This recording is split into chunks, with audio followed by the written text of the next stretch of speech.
안녕하십니까. 동북아역사재단 독도연구소에서 근무하고 있는 김종근이라고 합니다. 반갑습니다. 오늘 저는 여러분들과 함께 동서양 고지도로 살피는 독도에 관한 내용을 살펴보고자 합니다.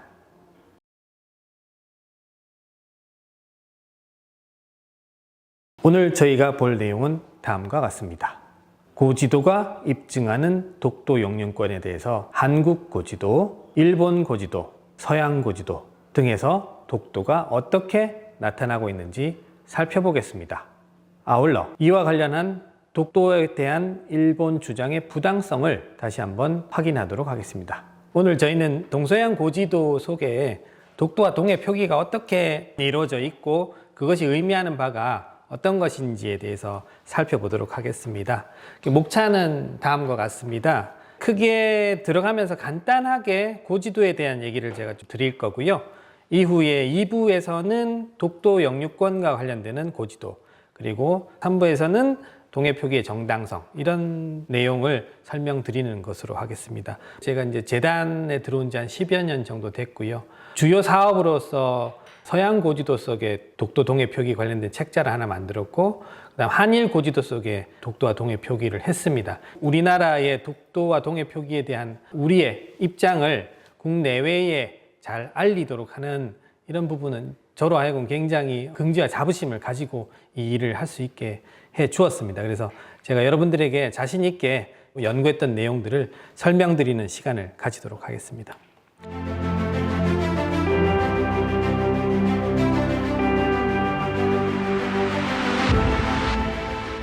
자, 여러분들 고지도 잘 아시죠? 예, 고지도는 뭔가요? 심플하게 말씀드리면 옛지도죠. 우리가 실생활에서 사실 보기 좀 힘듭니다. 예를 들어서 이제 집안에 보물이기 때문에 이렇게 꽁꽁 숨겨 놓고 있거나, 혹은 뭐 도서관이나 박물관에서도 진품들은 이렇게 숨겨 놓고 있거든요. 근데 최근 들어서 이제 조금 상황이 바뀌고 있습니다. 그런 시대적인 변화도 같이 보면서 이 고지도가 새로운 의미 부여를 받는 시기가 21세기에 도래했다라고 저는 생각을 합니다.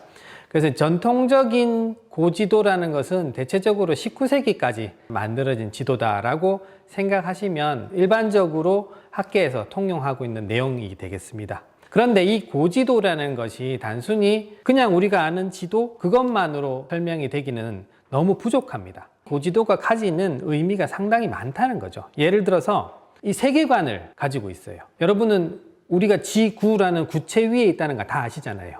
그런데 한 150년 전에 우리 선조들은 진짜 그렇게 생각했을까요? 그러니까 아닌 경우가 상당히 많았습니다. 지도라는 것은 세계관이 드러나 있는 거고요. 거기서 파생되는 내용들이 상당히 많이 있습니다. 동시에 지도라는 건 우리가 살고 있는 땅을 대체적으로 나타내잖아요. 여러분들 여기 오실 때 어떻게 오셨나요? 지도를 보고 오세요. 결국에 우리 생활에 밀접한 겁니다. 이렇게 세계관으로부터 일상사까지 만나는 지점입니다. 또한 이 지도라는 것은 당시에 학문과 과학 수준을 드러냅니다. 예를 들어서 이게 관련되는 게 인쇄술도 있고 종이 재질도 있고 필체도 있고, 특히 인쇄술에서는 이렇게 목판이든 혹은 동판이든 그런 다양한 기술이 활용이 되거든요. 그래서 학문이나 기술의 인쇄술, 특히 이제 회화와 인쇄술의 발달 정도를 볼 수 있다는 거, 특히 또 과학의 발전이 반영되어서 지도에 그려지고 있다는 점들, 이런 것들을 한꺼번에 우리가 볼 수 있다는 거 이해하시면 되겠습니다. 여기서 이제 학자들이 혹은 제가 제시하고자 하는 게 고지도를 읽자라는 겁니다. 고지도를 보자가 아니고, 그러니까 그림처럼 생긴 것이지만 우리가 텍스트를 읽듯이 고지도도 읽어야 된다. 그러니까 첫 번째로 읽을 것은 고지도에 묘사된 지리정보입니다. 지리정보라는 것은 지명이 되었든 산이든 바다든 강이든 섬이든 이런 지리정보가 묘사되어 있잖아요. 그걸 이렇게 읽을 수 있습니다. 다만 텍스트 형태는 아니지만 그러다 보니 보는 방식이 좀 다양합니다. 가운데부터 보든 혹은 주변부부터 보든 그거는 자유긴 하지만 묘사되는 방식에 따라서 지리정보가 굉장히 다양합니다. 그런 것들을 읽을 것이고요. 동시에 이 고지도가 만들어진 사회상이 반영이 됩니다. 예를 들어서 대원군이 쇄국 정책을 할 때 굉장히 많은 지도를 만들거든요. 그런 이유는 왜 있을까요? 결국에는 이양선이 쳐들어오니까 해안에 방비를 하기 위해서 만드는 것입니다. 모든 지도가 동일한 시기에 동일한 비율로 만들어지지 않거든요. 결국엔 특정한 사건과 지도가 만들어지는 것이 연관관계가 있습니다. 이런 것들을 저희가 설명을 좀 드릴 수 있을 것 같습니다. 더불어서 이 지도를 왜 만드냐? 예를 들어 대원군이 만든 건 대표적인 관방지도라고 볼 수 있는데, 관방지도라고 하면 결국에는 군사시설에 대한 얘기잖아요. 지도라는 건 굉장히 많은 목적성을 가지고 있는 것인데요. 특수한 목적 혹은 일반적인 목적, 그런 것들에 따라서 이제 분류가 됩니다. 그래서 일반도니, 주제도니 그런 식으로 구분이 가능하죠. 그 당시 사람들이 가졌던 세계관 또한 나타납니다. 예를 들어서 조선시대 지도들 어떤 거 보면 한반도가 존재하는데 서울은 이렇게 커요. 나머지 지역은 작고, 사실 그런 것들을 보면은 이게 바로 당시의 권력 구조를 보여주는 부분이 있구나 라는 부분도 알 수 있다는 것이죠. 지금의 지도들은 사실 굉장히 정형화되어 있고 너무 과학적이에요. 그런데 고지도들은 사실 도화서 화공들이 그린 경우가 많거든요. 그러다 보니 예술이 가미가 될 수밖에 없습니다. 이런 것들을 보면서 당시의 세계관을 볼 수 있는 굉장히 흥미로운 매체다라는 점. 그래서 그러면 어디에서 이런 고지도를 볼 수 있을까요? 인데요. 물론 도서관이나 박물관이 가지고 있다는 건 우리가 압니다. 근데 가서 직접 열람 신청을 해서 보려면 굉장히 까다로워요. 이런 것들을 우리가 좀 피할 수 있는 건 뭐냐면 홈페이지에 스캔이 되어 있는 지도들이 서비스가 되고 있어요. 서울대학교 규장각이라든지 국립중앙도서관, 그리고 한국에서만 하고 있는 게 아니고 미국, 프랑스, 굉장히 많은 나라들이 있습니다. 그런데 이런 고지도와 도대체 독도와 동해 표기가 무슨 상관관계가 있냐라고 생각하실 수 있겠습니다. 언론에서 혹은 저희 재단에서 만들어내는 교재들 보시면 지도가 상당히 많이 나옵니다. 그건 뭘 의미할까요? 결국에는 이 지도가 우리가 말하는 독도가 우리 땅이라는 점, 그리고 동해 표기는 반드시 이루어져야 된다라는 내용을 그대로 보여주는 가장 직접적인 매체이기 때문입니다.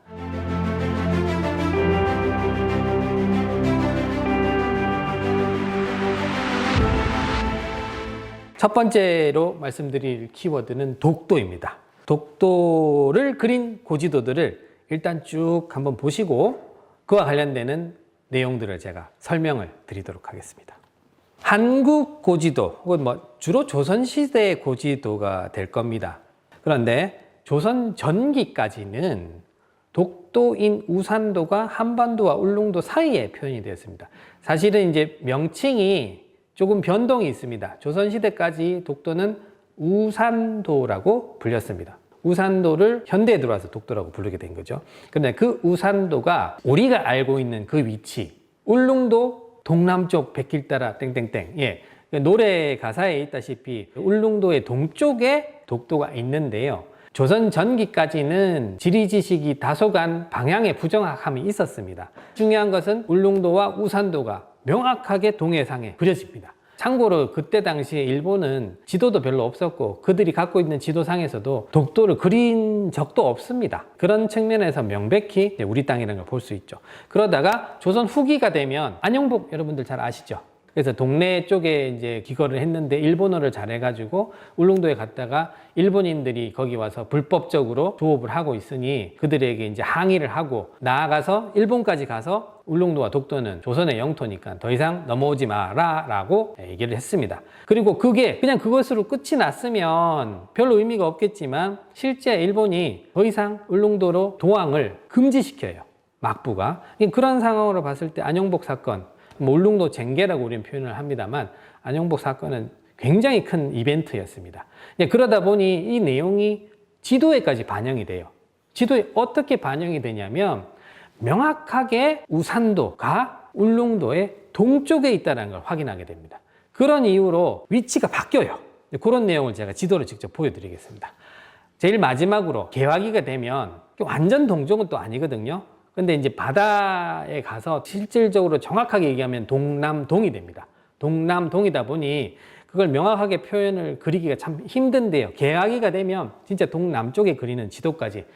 이 말은 무엇이냐면 조선 전기에 다소간 부정확한 위치 정보였던 것이 보다 명확하고 구체적이고 정확한 방향으로 우산도가 제자리를 찾아가는 모습이 존재하더라. 이 말인즉슨 우리가 명확히 인식하고 이 땅을 관리했다라는 것을 지도로 상징적으로 보여준다는 것이죠. 자, 그러면 이제 조선 전기부터 제가 간단하게 설명드리겠습니다. 조선 전기 하면 여러 지도들이 있습니다. 그 혼일강리 역대국도 지도는 이제 우리나라에서 만들어진 현존하는 세계 최고 지도라고 할 수 있죠. 근데 물론 그 지도에는 이제 우산도는 안 그려져 있긴 하지만 그때 당시에 이제 한반도 형태나 이런 것들이 나타나고 구대륙, 유럽이나 아라비아 반도, 아프리카까지 자세하게 나타납니다. 그런데 그런 세계 지도부터 전국 지도, 도별도까지 독도인 우산도가 기재가 되고 있었거든요. 그런 내용들을 저희가 한번 살펴볼게요. 천하여지도라고 해서 17세기 초에 만들어진 것입니다. 프랑스의 국립도서관에 소장이 되어 있고 이것은 병인양요 때 아마 지도가 프랑스로 건너간 것 같습니다. 그런데 이 지도는 중국이 메인이고 그 인근 지역, 동남아시아라든지 이런 그때 당시에 그 사람들이 인식했던 세계가 그려진 지도인데 거기에 한반도와 일본이 그려져 있죠. 여기서 주목할 점은 백두산을 참 크게 그리고 있어요. 이게 17세기쯤 되면 백두산이 굉장히 중요해지는 상황입니다. 그래서 백두산을 크게 그렸는데 그럼에도 불구하고 압록강과 두만강 라인이 다소간 부정확합니다. 우리가 아는 그 라인이 아닌 거예요. 그래서 그런 이유로 지도라는 것이 그 당시까지의 지리 지식의 어떻게 보면은 정도, 정확성 그런 것도 함께 반영한다라고 생각하시면 되고 아무래도 조금은 부정확한 지리 정보가 있었던 그 시기에는 우산도를 이렇게 울릉도와 한반도 옆에 사이에 그리고 있었다라는 점 우리는 알 수 있습니다. 그럼에도 불구하고 명확히 존재했다는 것은 인식이 되고 그것이 지도에까지 나타난 거죠. 그 다음 정척과 양성지 하면 조선 전기의 대표적인 지도 제작자들 물론 관료이기도 했고요. 관료 차관급 정도 되는 사람이 가장 중요한 지도 만들 때는 팀장이 돼서 나머지 뭐 산사, 풍수사, 그 다음에 화공 등등등 관련되는 사람들 다 모아서 지도를 그립니다. 그렇게 해서 만드는 지도들이 이런 것들이라는 거죠. 예를 들어서 조선 팔도 지도도 이런 형태로 그려져 있습니다. 딱 보시기에 아 이게 좀 기품이 있다. 이게 좀 잘 그려진 거다. 라고 생각하시면 거의 99% 도화서 화공인 거인 겁니다. 근데 좀, 이건 좀 아닌데? 싶으면 일반 개인들이 그린 겁니다. 네, 그거는 조금 어느 정도 많이 보시면 이제 판별되실 거예요. 다만 예외적으로 윤두소도 지도를 그려요. 그러니까 일본 지도도 그리고 조선 지도도 그리는데 여기 보시면 굉장히 상세하게 잘 그려놓은 것도 있습니다. 개인이 워낙 능력이 탁월해서 이렇게 잘 그리는 지도도 있습니다. 근데 이런 지도들 조선 전기에는 일단 공통적으로 우산도가 울릉도와 한반도 사이에 존재하더라. 여기서 주목할 점은 이제 신증동국 여지승남 내 팔도 총도가 이제 가장 많이 언급되는 지도이긴 한데요. 여기 보시면 두만강과 압록강 라인이 너무 아니잖아요. 그러니까 이게 무슨 말이냐면 평양부터 원산 정도까지 라인을 생각해서 보시면 그 아래쪽은 비교적 정확한데 그 위쪽은 정보가 굉장히 부실합니다. 이런 일이 왜 벌어지냐? 요거는 이제 단순도이고 여기 지도를 다시 보시면 여기도 이제 거의 평평하거든요. 이 이유는 고려시대 때의 우리의 경계를 생각하시면 됩니다. 그러다가 세종 때 뭘 했죠? 4군 6진 정책하면서 쭉 밀고 올라가거든요. 그럼에도 불구하고 지도나 이런 지리적인 지식이 아무래도 사람도 얼마 살지 않고 하다 보니까 좀 적었어요. 이처럼 우리 땅이긴 하지만 지리 지식이 적으면 우리가 아는 것처럼 정확한 지도나 내용이 나오기 힘듭니다. 그 기준으로 봤을 때의 우산도를 이해하시기가 굉장히 편하겠죠. 우산도를 직접 배 타고 갔다라는 기록이 남은 사람이 일단은 제가 아는 한은 안용복입니다. 안용복 이전엔 주로 울릉도까지만 갔었거든요. 그렇게 힘든 곳이었어요. 힘들다 보면 이 정보가 와전이 되고 이쪽에 있는지 이쪽에 있는지 잘 모르는데 일단 있다라는 건 아는데 그러다 보니 기록에 먼저 우산도부터 쓰는 거예요. 서울로부터 가까운 거리에 우산도 쓰고 그 다음에 울릉도를 썼다라는 설이 이제까지는 학계에서 가장 많이 인정하는 설입니다. 이처럼 부정확한 지리정보이긴 해도 존재를 명확하게 알고 있었다라는 점까지. 조선전기에 이제 도별도도 있는데요. 여전히 울진 앞바다에다가 우산도와 울릉도를 그려놓고 있습니다. 사실 이 부분 보면 바로 앞에 있나요? 바로 앞에 있진 않죠. 지도라는 것에서 특히 당시의 섬이라는 존재는 지금은 굉장히 중요하지만 예전에는 보통 섬을 어떤 용도로 썼나요? 보통 유배지로 많이 썼죠. 혹은 도망가서 가는 사람들이 사는 곳, 이런 곳이었습니다. 아주 변방이죠. 그러다 보니 우리 땅이긴 해도 그렇게 중요성이 많이 높지는 않았던 거예요. 그럼에도 불구하고 꼭 기록을 했다는 건 포기한 적은 없다. 그렇게 이해를 하시면 되겠습니다. 그렇게 다양한 도별도들에서 이 우산도가 많이 쓰여지고 있습니다. 그런데 이제 어떤 경우에는 한반도하고 울릉도 사이에 그리다가 또 어떤 경우에는 또 밑에 그리는 경우도 있어요. 여기 천하총도나 여지지를 보시면 이게 밑에 그리는 경우들도 있거든요. 이 경우는 크게 한 두 가지 정도 생각할 수 있을 것 같습니다. 원래 그쪽에 있어서 그렇게 그렸을 수도 있지만 또 중요한 것은 판형입니다. 지도를 그리다 보면 원래 위치에 그리려면 굉장히 넓게 그려야겠죠. 그러면 그만큼 종이가 낭비되는 겁니다. 지금은 있는 대로 그려요. 종이 단가가 예전처럼 비싸지 않지만. 그렇지만 예전에는 종이라는 게 굉장히 비쌌습니다. 이제 그런 이유로 의도적으로 좀 중요하지 않다 싶은 섬들은 존재는 기록하지만 위치나 이런 것들은 편의적으로 갖다 붙입니다. 근데 현재도 그런 일은 벌어져요. 그 일기예보를 보시면 이렇게 박스 처리해서 제주도를 이쪽에다가 갖다 붙여놓은 경우도 있고, 울릉도나 독도는 대표적으로 네모나게 박스 쳐서 아주 옆에 붙이거든요. 그건 편집상의 편의성을 위한 것입니다. 그렇게 이해를 하시면 왜 그렇게 옆에 붙어 있고 이렇게 원래 위치에 안 있지? 라는 점을 조금 이해하시기가 편할 것 같습니다. 자, 그러면 이제 조선 후기로 보겠습니다. 이렇게 다소간 지리적인 위치 정보는 부정확하더라도 저 명백하게 존재하고 있었다는 걸 기록하고 있었는데, 이게 바로 제자리를 잡게 되는 사건이 안용복 사건이 되겠습니다. 안용복 사건 이후에 울릉도와 우산도를 그리는 패턴이 위치 플러스 한 가지 더, 울릉도보다 우산도가 훨씬 작게 그려져요. 이게 보다 정확한 지리 정보가 이제 들어왔다는 거죠. 이 지도상에. 그러한 사건이 대표적인 것이 바로 안용복 사건이다. 동국대지도. 저희가 이제 체험관을 운영하는데 체험관의 실사보다 95% 사이즈의 지도입니다. 이 사이즈의 지도에 울릉도와 우산도가 이렇게 그려져 있습니다. 여기 보시면 사실 제가 항상 먼저 얘기하는 건 압록강, 두만강 라인부터 보시라고 합니다. 왜? 그 전에 비하면 훨씬 더 실제에 가깝게 그려지잖아요. 이 말인즉슨 이 지역들에 대한 지리 정보가 이제 본격적이고 제대로 모였다.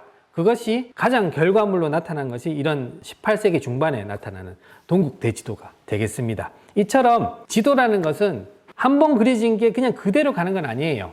이게 특별한 계기에 의해서 지리적인 지식이 많이 확보되고, 더불어서 정상기라는 굉장한 지도학자가 나타나서 이분이 이 작업을 실제적으로 했습니다. 사실 흥미로운 점은 이 지도를 만든 건 개인이에요.